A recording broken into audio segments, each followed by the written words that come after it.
Terima kasih saudara, kembali bersama saya Manisa Putri dan juga masih dengan narasumber kita yaitu Bapak Herman Suprayogi. Beliau ini selaku Direktur PT Puncak Jaya Samudra. Nah, kita ingin tahu juga nih Pak Herman, misalnya di negara Cina begitu, mereka itu paling banyak membutuhkan tenaga kerja di bidang apa begitu Pak? Ya, kalau saat ini untuk Cina sendiri, untuk lebih banyaknya adalah untuk di ABK atau kapal perikanan ABK, khususnya. Perikanan. Iya. Mungkin negara lain Pak yang dibutuhkan lagi apa saja Pak? Kalau di Hong Kong itu ART. Oh begitu. Ya. Kalau di Taiwan juga masih banyak mendominasi untuk awak kapal. Nah, terus saat ini di Korea yang sedang kami jalani adalah untuk last welder. Apa itu Pak berarti Pak? Last welder itu untuk las yang kapal lah, contoh-contohnya seperti itu. Welding. Ya, jadi sehingga dari ada beberapa juga di Eropa yang kemarin sudah dikunjungi oleh perwakilan dari perusahaan kami. Itu salah satunya adalah di Polandia. Itu juga ada untuk las welding, juga untuk manufaktur kendaraan. Mungkin kalau di sini bahasa lainnya tukang las begitu ya Pak? Iya, tapi kalau ini kan mereka las yang benar-benar profesional. Jadi bukan kayak las yang secara di sini masih tradisional gitu ya. Gitu ya. Itu pun ada kayak pelatihannya terlebih dahulu. Oh ada itu. Malah berapa lama Pak? Itu seleksinya paling ketat. Ketat itu, karena yang melakukan itu dari namanya KOSIPA ya, asosiasi untuk las yang di Korea langsung. Ya itu nanti itu seleksinya dari KOSIPA yang melakukan seleksi. Langsung, artinya mereka langsung datang ke sini untuk seleksi seperti begitu, Pak. Jadi ya dan mungkin ada perwakilan juga di sini. Ya jadi memang itu salah satu yang karena memang untuk bekerja di job welder itu ya yang welding las itu penghasilannya lumayan lah. Ya kalau di Korea itu sekitar sekarang itu 2.800.000 won apa ya? Sampai berapa di Indonesia? Ya di angka sekitar kurang lebih 30 jutaan. Dan kalau itu di negara lain apa Pak biasanya Pak? Iya kalau di negara lain untuk saat ini kami juga mempunyai LPK ya untuk kegiatan magang di Jepang. Ya namanya Anggrek, LPK Anggrek. Kami juga memberangkatkan atau menempatkan calon pekerja di sana, tapi dengan sistem magang. Yaitu kita pun di sana ada tenaga profesional untuk pengolahan ikan, perkebunan semuanya ada. Artinya banyak ini ya Pak, tidak hanya banyak peluang, banyak peluang karena memang di sana ya itu kehidupannya itu antara pekerjaan dengan sumber daya manusianya lebih banyak peluang kerjanya. Begitu. Iya, berbeda dengan di Indonesia. Lalu banyak masyarakatnya atau ya warga negara atau rakyatnya sehingga dan kesempatan kerjanya lebih sedikit walaupun pelan-pelan saya melihat sekarang sudah banyak investor asing yang membuka lapangan pekerjaan di Indonesia. Nah itu mungkin jadi alternatif saja sih ya untuk teman-teman yang masih profesional, masih produktif ya anggap saja untuk bekerja di luar negeri salah satu adalah mencari pengalaman. Gitu. Ya. Pak kalau kendala sendiri yang kebanyakan dialami oleh para calon begitu, apa sih Pak? Tahu nggak Pak? Kesulitan mereka? Pembiayaan. Dari pembiayaan. Iya, karena untuk mendapatkan kompetensi itu membutuhkan biaya masing-masing itu berbeda-beda. Paling minim berapa Pak? Ya kalau contoh saja untuk yang paling kecil untuk menjadi ABK ya atau kapal itu kan BST, yaitu untuk BST itu ya sekitar biayanya yang reguler sekitar 1.600.000-an, berbeda variatif lah tergantung lokasi ya karena dan itu kan belum transportasi.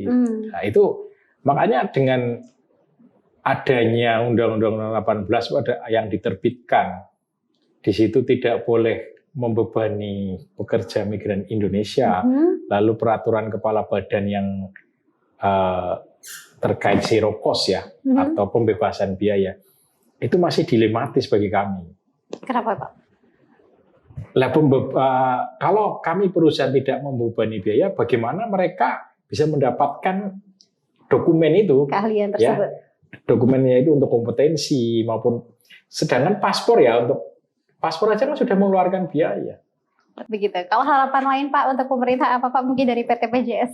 Ya, yang pasti kami sebagai tidak hanya harapan PJS, harapan semua pelaku usaha penempatan pekerja migran dan managing agent adalah kepastian hukum tadi. Kepastian hukum. Kepastian hukum. Apa kesulitan yang selama ini Pak? Ya itu tadi. Di sini kalau kita bahas regulasi banyak ya. Dengan adanya Undang-Undang 18 di situ bahwa semua pekerja migran Indonesia harus di situ pekerja migran Indonesia salah satunya awak kapal perikanan masuk dalam kategori pekerja migran Indonesia. Nah itu harus mempunyai izin SIP 3MI. Sedangkan banyak teman-teman managing agent yang masih memiliki izin dari Kementerian Perhubungan. Ya jadi dan perlakuannya pun menurut saya juga harus disamakan karena sementara ini awak kapal perikanan untuk mendapatkan jaminan sosial agak kesulitan. Karena ada jaminan sosial yang diperuntukkan untuk pekerja migran Indonesia.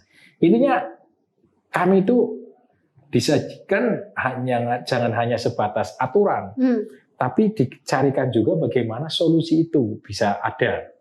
Sehingga kita ada yang namanya simbiosis mutualisme. Ya kadang-kadang biaya penempatan yang ditetapkan oleh pemerintah berbeda dengan apa yang kita lakukan. Karena kita adalah tentunya untuk melakukan perjanjian kerja pun ya itu mempunyai deal-deal tertentu dengan agen di luar negeri. Nah itu pemerintah juga harus memikirkan seperti itu. Nanti ketika kita ada sedikit pembiayaan yang melebihi dari cost structure yang diterbitkan pemerintah, adanya overcharging, nanti kita diperlakukan sebagai tindak pidana perdagangan orang, yaitu dengan penjeratan hutang atau dan sebagainya itulah. Jadi kami berharap memang pemerintah itu bisa memberikan kami kepastian hukum, aturan yang jelas. Pak Herman, nah kalau dari Pak Herman sendiri dengan adanya kasus-kasus seperti itu begitu ya, kasus penjualan orang begitu ya Pak ya. Nah apa sih Pak saran Bapak supaya tidak terjadi lagi begitu Pak? Iya, ya itu tadi memang harusnya memang apa yang menjadi arahan isi dari Undang-Undang 18 tahun 2017 itu ya dilaksanakan terkait dengan tanggung jawab pemerintah mulai dari pusat sampai ke desa itu terkait memberikan pemahaman, memberikan pengetahuan bagaimana cara masyarakat bekerja ke luar negeri yang prosedural, yang legal, sehingga mereka tidak terjebak oleh iming-iming oleh oknum yang tidak bertanggung jawab. Seperti itu. Terakhir Pak, mungkin ada yang ingin disampaikan kepada masyarakat atau mungkin ke calon tenaga kerja begitu? Ya. Harapan kami tentunya sebagai pelaku usaha, ya, kami berharap yang pertama dari pemerintah adanya sosialisasi yang berkesinambungan dan masif sampai ke bawah. Karena saya melihat ya untuk bekerja di luar negeri harus ada apalagi ini Kementerian Tenaga Kerja mengeluarkan aplikasi Siap Kerja. Itu tidak semua orang, tidak semua masyarakat bisa menjalankan itu. Sehingga memang pemerintah perlu lebih keras lagi untuk memberikan pemahaman, pengetahuan dan sosialisasi ke bawah. Dan untuk teman-teman ataupun dari masyarakat yang ingin bekerja ke luar negeri, jangan mudah terbawa iming-iming rayuan yang kadang kalau rayuannya manis, hasilnya tidak manis, tapi lebih baik cek dan recheck ke Dinas Tenaga Kerja setempat. Itu lebih aman, lebih baik, dan insya Allah lebih bertanggung jawab, seperti itu. Oke, terima kasih Pak Herman ya. Dan saudara, akhirnya usai sudah perbincangan kita bersama Pak Herman ini membahas mengenai waspada tindak pidana perdagangan orang. Semoga apa yang sudah kita sampaikan ini bisa bermanfaat untuk kita semua. Dan tadi ya sudah disampaikan oleh Pak Herman, untuk teman-teman yang berminat nanti mendaftar ataupun menjadi calon tenaga kerja luar negeri begitu, jangan lupa dicek-cek dulu begitu ya untuk kelengkapan dan juga untuk penyalur tenaga kerjanya ini apa sudah legal atau belum gitu ya Pak ya. Supaya tidak terjadi atau tidak menjadi korban tindak perdagangan orang begitu. Akhirnya saya Manisa Putri beserta kru yang bertugas hari ini mengucapkan terima kasih atas perhatian Anda. Sampai jumpa dalam program Sapa Pekalongan selanjutnya. Terima kasih Pak Herman atas waktunya ya. Sampai jumpa lagi ya Pak Herman ya.